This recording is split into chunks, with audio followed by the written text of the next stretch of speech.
OK សួស្តីទាំងអស់គ្នាអញ្ចឹងជួបគ្នានៅវីដេអូថ្មីមួយទៀតរបស់ខ្ញុំដែលនៅក្នុងវីដេអូមួយនេះខ្ញុំនឹងបង្ហាញអ្នកទាំងអស់គ្នាអំពីការ import data ពី file Excel របស់យើងឬក៏ពី file CSV ជាធម្មតានៅពេលយើងមាន file Excel យើងអាច convert វាទៅជា file CSV file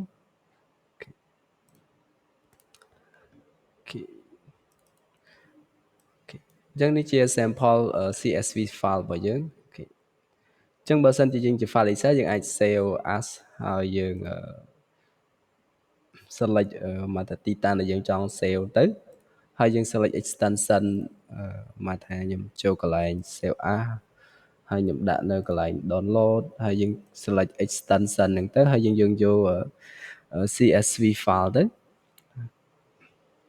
អញ្ចឹងយើងអាច import ចូលទៅក្នុង database របស់យើងបានហើយ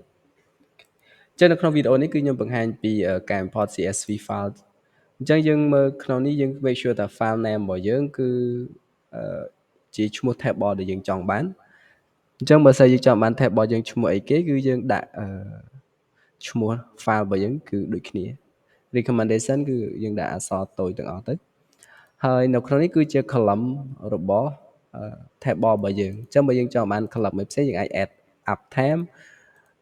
យើងចង់បាន column ណាមកក្រោយយើងអាច add uptime បានអញ្ចឹងវានឹង generate data ទាំងអស់នេះក៏ជា table មួយនៅក្នុង database របស់យើងហើយមួយទៀតគឺចង់បញ្ជាក់ថាpurpose របស់ការ import file ពី CSV ទៅកាន់ database នេះគឺទាក់ទងជាមួយនឹងការ test data dummy data របស់យើងពេលយើងពិបាកបញ្ចូលគឺយើងអាចធ្វើតាមវិធីសាស្ត្រនេះបានអញ្ចឹងបើសិនយើងមាន database ស្រាប់ហើយយើងគ្រាន់តែ make sure ថា column វាដូចគ្នាយើងអាច import ចូលទៅក្នុង table របស់យើងចំពោះករណីដែលយើងមាន table ស្រាប់តែបើយើងអត់ទាន់មាន table ស្រាប់ទេយើងគ្រាន់តែ import ទៅវានឹងបង្កើត table ថ្មីយើងដូចគ្នាអូខេអញ្ចឹងឥឡូវយើងចូលទៅកាន់ PHP admin របស់យើងនេះគឺជា PHP admin របស់យើងអញ្ចឹងខ្ញុំបង្កើត database ថ្មីមួយខ្ញុំដាក់ឈ្មោះវាថា data db ខ្ញុំគ្រាន់តែសម្រាប់ demo ពួកយើងទាំងអស់គ្នាទេអញ្ចឹងយើងធ្វើការ create អញ្ចឹងទៅអញ្ចឹងខ្ញុំមាន database មួយឈ្មោះ data db អញ្ចឹងយើងគ្រាន់តែ click លើ database ហ្នឹងហើយយើងចុច import ហើយយើង select choose អញ្ចឹងទៅអញ្ចឹងយើងយកទៅ file របស់យើងទៅទីតាំង file របស់យើងនៅណាអញ្ចឹងផនខ្ញុំគឺនៅក្នុង download គឺឈ្មោះ student.csv file អូខេអញ្ចឹងយើង complete scroll ទៅក្រោមហើយយើងអានមកជួននេះគឺ the first line of file គឺ contain column name អញ្ចឹងយើងចង់ចាប់យកអាហ្នឹងធ្វើជា column name បើយើងអត់ដាក់ហ្នឹងទេវានឹងអត់ចាប់ឈ្មោះនឹងធ្វើជា column name ទេអញ្ចឹងយើងក៏ចុចបើកវាទៅហើយចុច import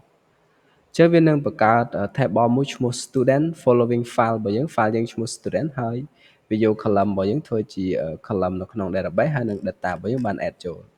អញ្ចឹងកន្លែងនេះគឺវា display ម្ដង25យើងអាចឲ្យវា display ម្ដងមកថា100គឺយើងអាចមើលឃើញទាំងអស់ព្រោះ data របស់យើងគឺមាន75 data អូខេអញ្ចឹងនៅក្នុងវីដេអូមួយនេះគឺខ្ញុំ worker តែប៉ុណ្្នឹងទេអរគុណ bye bye